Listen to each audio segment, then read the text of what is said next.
สบายดีทุกคนมากินข้าวน้ำกัน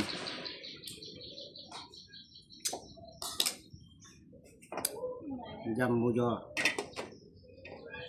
แกงไก่บ้านจิตวิทยาอยู่น้ำผัวกับผิวหมู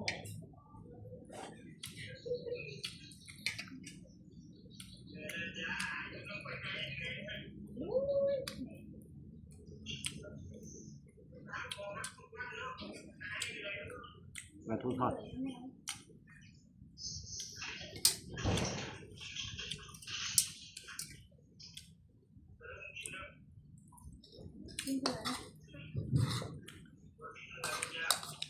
มาทุกคน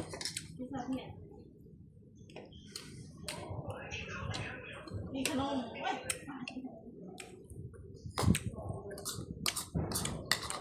กินปลาหวาน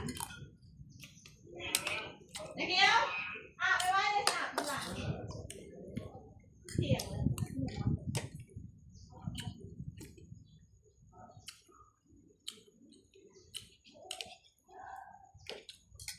มันแค่แบบเป็นข้าวเที่ยงข้าวเสาร์มันว่ามันถืออันนั้นแรกแก๊สที่ใช้คือเตามันระเบิดมันถือคนโต๊ะแล้วพอเต็มโลก2 คนดำเลยมันดำเลยเห็นไข่มันไข่แบบหอนหล่นมันเป็นทองเนาะขึ้นไปโรงพยาบาลโทร